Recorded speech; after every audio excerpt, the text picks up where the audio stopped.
Hi, everyone. Apologies for the delay here, but thank you for joining us. My name is Alina Islam, and I'm a mining analyst here at Red Cloud Securities.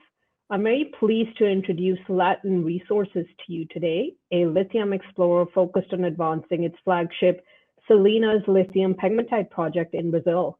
For the webinar today, we have with us Chris and Tony, key members of the Latin Resources management team.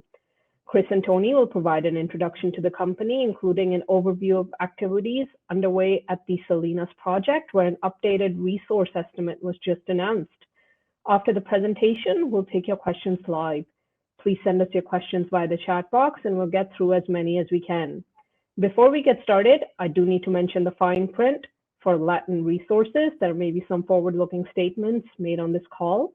I would direct listeners to the cautionary note on page 2 of the Latin Resources corporate presentation located on the company's website.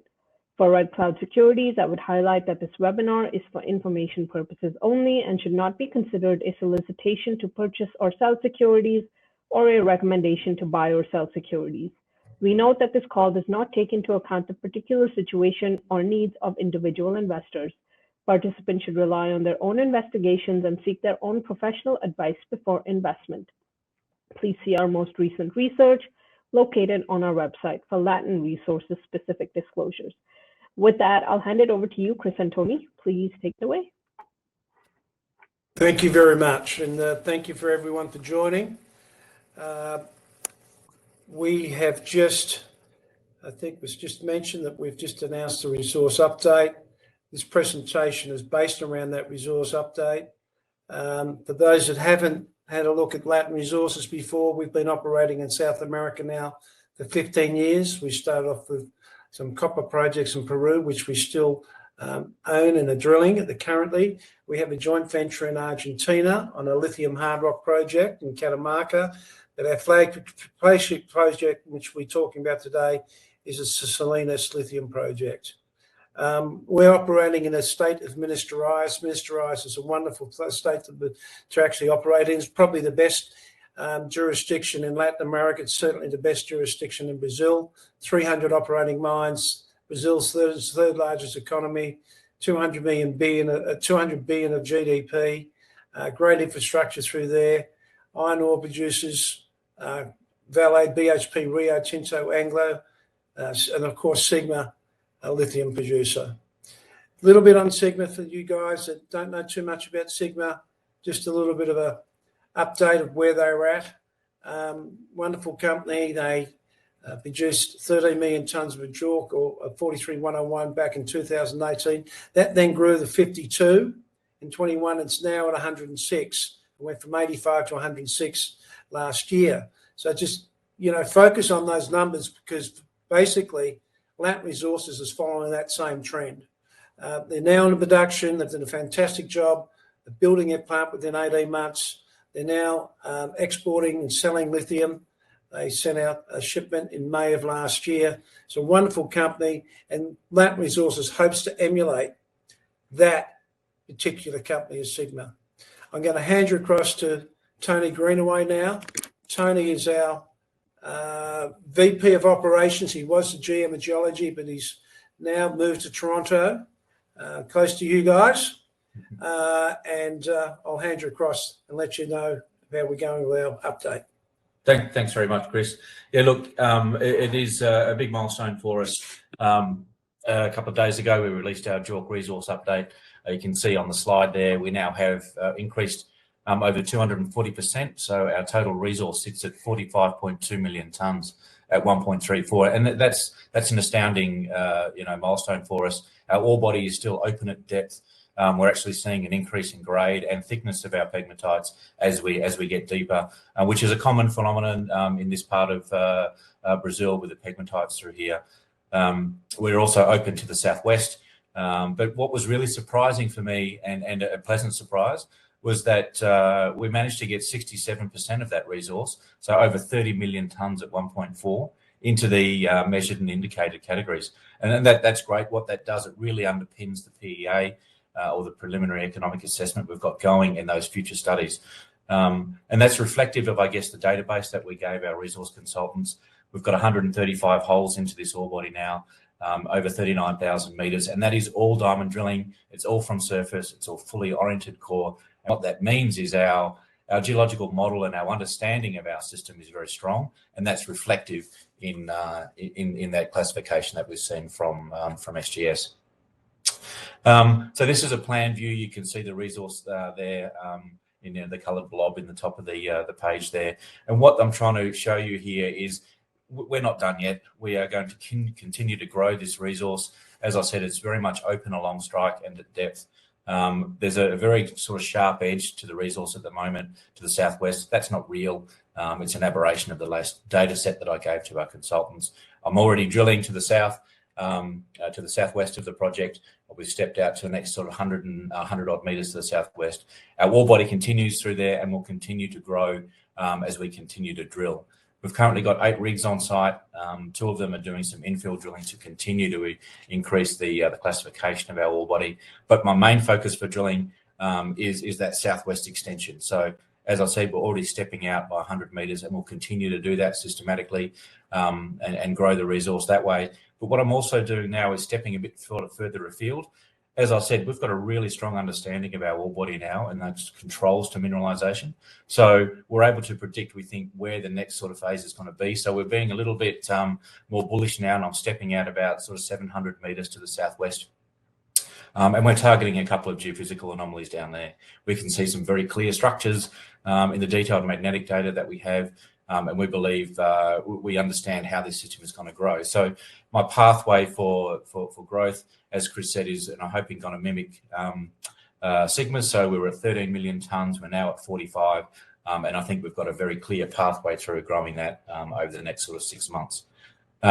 This again, you can see the resource here. It's 2 kilometres long by 1 kilometre wide, very much open to the southwest. And you can see that really nice sort of knife edge cut off there. But we are already stepping that out at the moment and will continue to grow.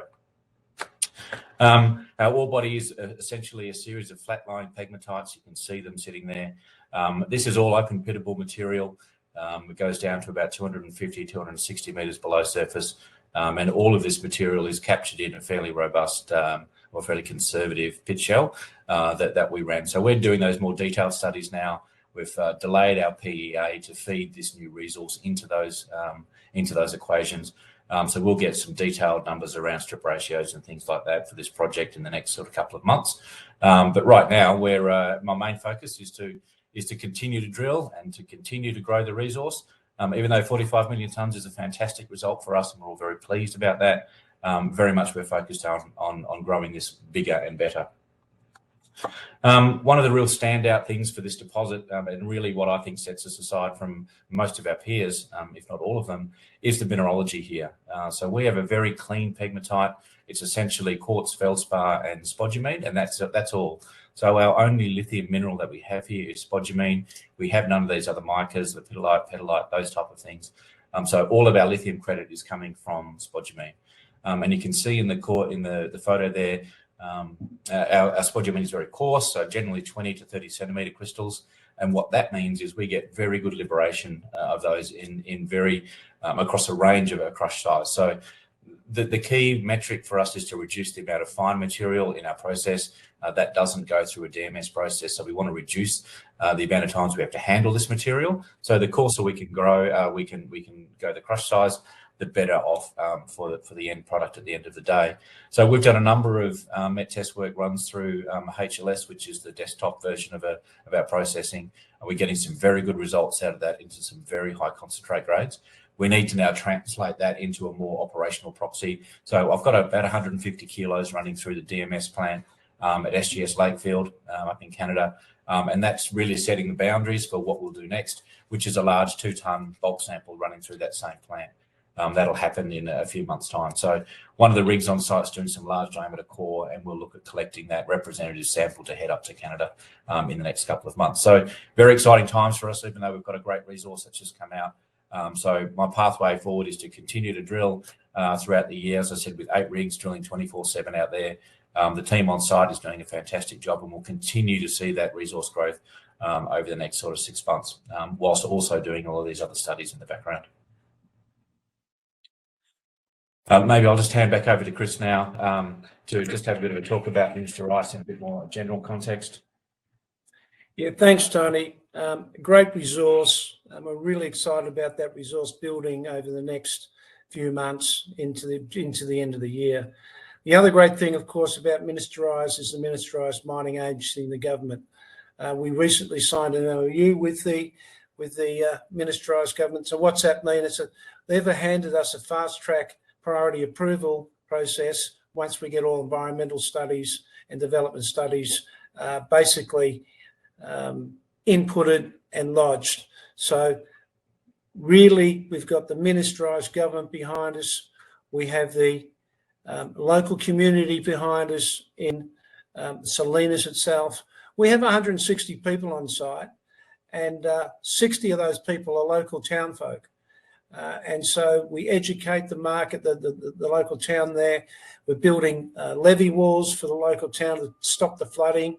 So we have a great relationship with the local community. A little bit on the infrastructure of Minister Rice itself.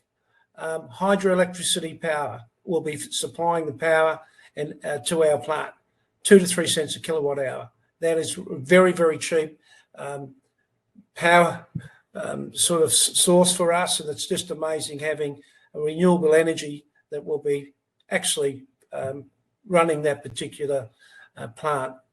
Port Ilhas is it was the largest bulk port in Brazil, with 380 km by dual highway from there. PA, DFS, which is getting done now, dry stack tailings, recirculated water. This is going to be a really ESG focused type project, and we're really excited about using that infrastructure to get our plant in production. A bit on the timeline now. We just put our upgrade out in June. We'll continue drilling, as we've mentioned earlier, to the end of the year. The PEA we hope to have out third quarter of this year. We have a DFS which is commenced. Well, once the PEA is put out, we'll commence. We'll have that finished in June. Environmental studies in June. We'll start off take negotiations after the PEA, and we're looking for a final investments decision around December of next year. So that approval process we hope won't take as long as it normally does, because we're fast track. We want to look at start construction in 25, completion in 26, and in production around mid 26. So once again, a situation where we can fast track very quickly. What's our key market? We're looking at all this gigafactories and processing power that's being built in the USA. We believe that for us, the US is where our raw materials should be sold into. So we're talking to a number of OEMs, battery manufacturers, a few other companies through there in North America to see how we're going to sell that product into the USA. A little bit on our board, Chairman Dave Valensky, myself, Peter Oliver, which we're really privileged to have on board. Peter ran a mine called Greenbushes for 15 years. That's the world's most profitable and largest lithium mine. So he has the knowledge to take us through a process. We're an explorer. We need to move through to the development stage and then production. So we have a great guy with Peter to help us through that as he built the Greenbushes project. Pablo Tarantini, local Argentinian director, and Brent Jones, who's one of our is a fund manager, which helps us corporately as well. A little bit on a market cap. That's a little bit out of date. We hit 600 million market cap yesterday. We're very excited about what's happening. People are now waking up to the fact that Sigma's a $4 billion US or a $6 billion Canadian market cap company. We're 500 million. And so, look, for us, it's very exciting, and we're really looking forward to building a company and obviously building that value. Thanks very much. Thank you. Well, thanks, Chris and Tony. That was a great presentation. So we'll get started on the Q&A portion of our webinar now. Just as a reminder to our participants, you can type your questions into the chat box at any time. So we already have a couple of questions here. The first one I'll start off with, you've had a very positive update with your resource estimate. and further growth anticipated in the next few years. So the question here is, what are the main risks, challenges, and key competitive advantages of the Salinas project in Brazil?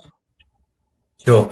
Yeah, look, that's a really good question. And, right now, I'm a geologist by background, so we've had a dream run with our resource coming out. I'm always looking for this thing that's going to come and trip us up. But right now, I can't see that. The main risk, I guess, is always environmental and permitting, but we're well and truly on top of that where we are. And our collaboration with the Ministerial State Government and Investminas to put us on that fast track process really de-risks that side of the operation for us, or that side of the process for us. There's always obviously geological risk in terms of resources, but again, we have a really solid understanding of what we're doing there now. We know our ore body very well. We know our system very well. So we're again minimising all of those risks as we go. Community is also, an area that you really need to focus on in South America or Latin America, and anywhere for that matter. And we've been in front of that curve from day one. As Chris said, we've been operating in this part of the world for 15 years. We know very much how that community engagement is critical to any project getting up. So we have developed a really strong relationship with the local community.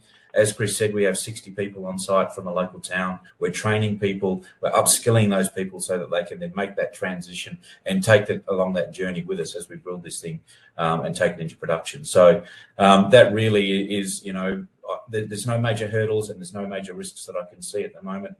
As I said, I'm always on the lookout for them.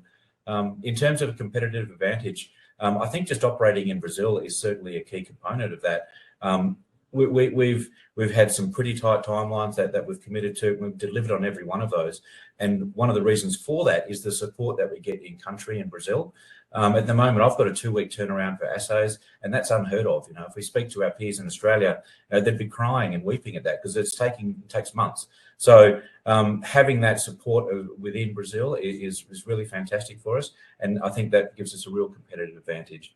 And also our ore, the mineralogy of our ore body is so clean and is so good that I think that people don't really appreciate the difference that will make in an overall bigger picture for us within the project itself. Right. Okay, Tony. So, just on the exploration front and the amount of drilling you have left to complete for the remainder of the year, do you have a breakdown of how much exploration versus infill or step out you're planning to do in terms of meterage? Yeah, sure. Look, that's always a bit of a moving feast, and very much will be guided by the success that we have with our exploration work. We will continue to do that infill drilling, but given that we've got such a high component now into that measured and indicated already, I'm a little bit less concerned about that. I was very focused to make sure we had a significant proportion of our resource in that classification for the studies that we need to do, but we're already there. So what that means is I can be a little bit more relaxed and do more step-out drilling, which I think is going to add more value for us. So that step-out drilling to the southwest is key for us. And I've got a number of rigs focusing on that, and that's going to systematically grow the resource. But really what I like to do, and that's the explorationist coming out in me, I like to step out and test these more wild areas, the wildcat type drilling. So where we are right now is we've got some blind geophysical targets that we're going to put some holes into, and I'm really very excited about getting them in there to see what comes out of that drilling. And it's a real test of our, I guess, broader understanding of the mineralised system. So that's going to be really key for us. If we come up with the trumps that we think we're going to down there, that's going to really be a game changer for us, because it then looks at this is a larger system than we even thought it was. Our ore body is already 2 kilometres long by 1 kilometre wide, and we're looking to sort of extend that by that again with some of this step-out drilling that we're going to do. So in terms of a meterage breakdown, don't really have that. I like to be a little bit more fluid and keep Chris guessing with what I'm going to do. Okay, so Tony, on that note, what about other areas of the Salinas property? Is there any exploration plan there? Very, very much so. So we've got a number of teams within the team at Salinas. We obviously have the resource definition guys, and they're very focused on tearing this ore body apart and giving us that really in-depth understanding of the geology and the structural information that we have there, and that leads us or feeds into our regional exploration team. So I've got 3 dedicated mapping teams that are out there looking at the new ground. We've got over 40,000 hectares under tenure within the region, and we have a real pipeline of projects. So we've got 6 kilometres of strike on the initial tenement that we're looking at along strike to the southwest from Colina, and we think we know that area very well. We've got some geophysical targets there. We've got some mapping targets there that we'll go to do. You step a little bit further afield to the southwest again, and we're looking at another tenement down there. So we've been mapping out there. We've got some drill targets that we've mapped, and we're getting ready to go and test those as well. So we are very much on a multi sort of front attacking our project. So we have drilling at Salinas. I've got drilling to the southwest of Colina. I've got drilling further southwest again on a separate tenement, and we've got a number of soil anomalies that we're doing, the soil sampling program, I should say, that we're doing across these other regional tenements. So it's very much a pipeline to continue to develop and continue to grow our targets within the package itself, because it's a very large package of ground. And it's been pegged on our understanding of the mineralising systems here. So we think we've got a very high chance of finding more of these systems within our larger package. All right. So on the met test work that you mentioned during your presentation, when do you think you'll start seeing results? Sure. Look, so as I said, I've got 150 kilos in with Lakefield at the moment. I would expect those results to be done in a sort of a month or so, a couple of months' time, and that's our citer for our larger volume of work. I think we've got a schedule of around about August or September, August is our window for the larger 2-ton sample that we'll run through then. So probably in that Q4, we'll see results from that work coming out. But right now, about 2 months or so time, we'll have that smaller sample come through. Okay, all right. Chris, maybe this is a question for you. What are your plans for your other assets? Chris. So look, in terms of Chris is just tied up for the video. Yeah. I apologise, but look, in terms of the other assets, I don't know if you want to answer that one. Sorry, what was that question? So just where are we at with the other projects within Latin Resources? What are our plans for those assets? Yeah, we have got the Cloud9 kaolin project, calcite project.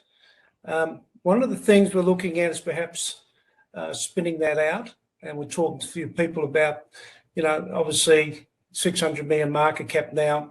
A lot of that value has been, ascertained straight into Salinas. So the calcite project at Cloud9, we're looking at spinning that out. We're talking to some bankers at the moment about that. It's a great project. In actual fact, if that comes off, this methane reduction program, which we're putting, over $3 million into that research and development with CRC Care, we're getting no value whatsoever for it at the moment. So we'd like to see if we can spin that out. Our Lachlan Fold projects in Australia, we're actually working on an IPO with that at the moment, spinning those out. And look, we're still working on AMTO3 copper project. And drilling, we've finished the four rounds of drill, 4 holes on that, Tony. Correct. Yeah, 4 holes. So we're looking at those results at the moment. But we'll probably retain that. We think it's going to be a very good project. Okay. Moving on to a PR that you recently put out on increasing your stake in Solis Minerals. Can you talk to us about that? Sure. If investors remember, we spun out some of our copper assets out of Peru into a company called Solis Minerals and TSX. We dual listed that on ASX in 2021. We drilled a project in Chile that we took on. That wasn't so successful. We're in the exploration game. You can't win every one. And so we decided to look. We were offered some lithium projects in the northeast of Brazil, about 3,000 kilometres away from Salinas. Latin didn't want to get distracted with those projects, pulling Tony's team off and pushing people into there. We actually appointed a great executive director in Matt Boyes. Matt was instrumental in building the Red Dirt lithium JORC resource. He moved that company from $30 million to $300 million. So we brought Matt on to run Solis. Bearing in mind that these lithium projects are greenfield up in the northeast. but it won't be long before we start drilling those. And Latin's the largest shareholder. We put in $3 million, I think, in the actual placement, which will get ratified by shareholders in another month. So we are now up around 18% of Solace. We're very excited about that project. Okay. So last question here, you just hit a very significant milestone, but could you provide a summary of upcoming catalysts in the next 6 to 12 months? Yeah, good question. As Tony mentioned, we'll continue to be drilling. You'll see assays coming out with that drilling. You'll see another resource upgrade towards the end of the year. We've got our PEA coming out in the third quarter of this year. Look, there's an exciting lot of news coming out. And once again, I want to reiterate, we're very proud of getting to 500-600 million market cap, but we think there's a long way to go with this news flow. DFS, environmental studies commencing, construction perhaps in another 12 months, 18 months. And we look at Sigma, great company. They deserve every bit of being a $6 billion Canadian market cap. We hope to emulate that as well.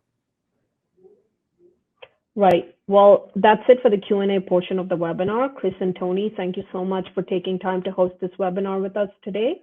Just as a reminder for our audience, our next webinar will feature Galleon Gold, and that's on Tuesday, June 27th at 2 p.m. Eastern.